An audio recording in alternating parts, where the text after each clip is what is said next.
నేను మిమ్ము అనాథలుగా విడిచిపెట్టనని యోహాను సువార్త 14వ అధ్యాయము 18వ వచనములో క్రీస్తు ప్రభువారు పలికారండి. ఈ లోకములో ఎంతో మంది అనాథలున్నారు. ఒక వ్యక్తిని అనాథి, ఆర్ఫన్ అని మనం ఎప్పుడు పిలుస్తామంటే అతని శ్రేయస్సును గురించి ఆలోచించేటువంటి వారు లేనప్పుడు, అతని యొక్క మంచి చెడును గురించి ఆలోచించేటువంటి వారు లేనప్పుడు, అతని గురించి శ్రద్ధ వహించేటువంటి వారు లేనప్పుడు ఆ వ్యక్తిని మనము ఆర్ఫన్, అనాథి అని మనము పిలుస్తాము. మనుషులు ఈ లోకములో ఎంతో మంది అనాథులు ఉన్నారు. అందరూ మనకు ఉన్నప్పటికీ కొన్ని సందర్భములలో మనము కూడా అనాథలుగా కొన్నిసార్లు మనము భావిస్తుంటాం. మా మంచిని గురించి ఆలోచించేటువంటి వారు ఎవ్వరూ లేరు, మా యొక్క క్షేమమును గురించి ఆలోచించేటువంటి వారు ఎవరు లేరని మనం కొన్ని సందర్భములలో మనము కూడా అనాథలుగా ఉన్నట్లు మనము భావిస్తుంటాం. ఈరోజు గుర్తించుకో, ప్రభు నీతో సూటిగా మాట్లాడుతున్నాడు. అందరూ నిన్ను విడిచిపెట్టిన ప్రియమైన బిడ్డ, నేను నిన్ను విడువను, ఎడబాయను, సదాకాలం నేను నీతోనే ఉన్నాను. మత్తయి సువార్త 28వ అధ్యాయం 20వ వచనంలో మనం చూస్తున్నాము, సదాకాలం నేను నీతోనే ఉన్నాను అని ప్రభు మాట్లాడుతున్నాడండి. ఆయన ఎల్లప్పుడూ మనతో ఉండి ఆయన మనల్ని నడిపిస్తాడు. లోకములో మనుషులను మనము నమ్మినట్లయితే, మనుషుల మీద మనము ఆధారపడినట్లయితే కొన్ని సందర్భములలో వారి యొక్క ప్రేమ మనకు లభించదు. నమ్మినటువంటి వారే మోసము చేస్తారు, మనల్ని విడిచిపెడతారు, అనాథలుగా మనల్ని విడిచిపెడతారు. ఎవరు నిన్ను విడిచిపెట్టినా నేను నిన్ను విడిచిపెట్టను ప్రియమైన బిడ్డ అని ప్రభు మాట్లాడుతున్నాడు. ఎంతో మంది హృదయములలో ఎన్నో గాయాలు, తల్లి తండ్రి పట్టించుకోవటలేదని, తల్లిదండ్రి విడిచిపెట్టారని, బంధువులు విడిచిపెట్టారని ఎంతో మంది బాధపడుతుంటారు.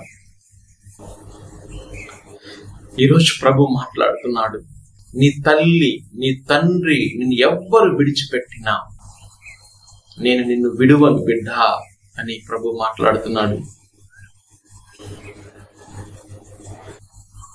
నీ తల్లి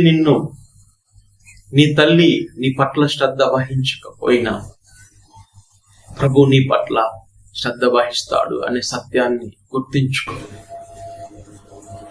ఆయనతో కలిసి నడు, ఆయన వాక్కు ప్రకారము జీవించు.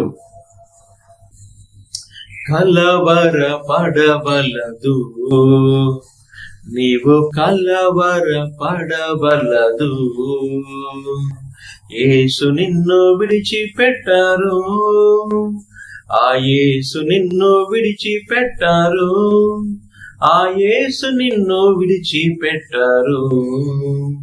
కలవర పడవలదు, నీవు కలవర పడవలదు.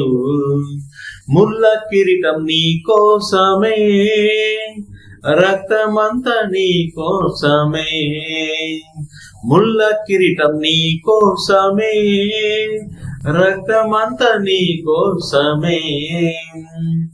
ఆయన నిన్నెప్పుడు కూడా అనాదిగా విడిచిపెట్టాడు. ఆ ప్రభువుని ఆశ్రయించు.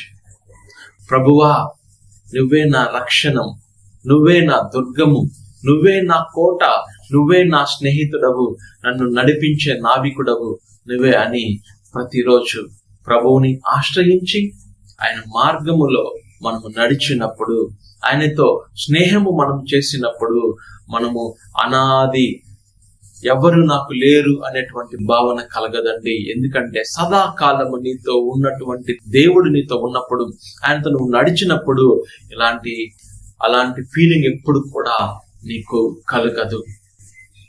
కలవరపడవద్దు, కృంగిపోవద్దు. ఎన్నో సందర్భాల్లో అపవాది చెప్తాడు, నీ గురించి ఆలోచించేటువంటి వారు ఎవరు లేరు, ఎవరి కోసం జీవిస్తున్నావు?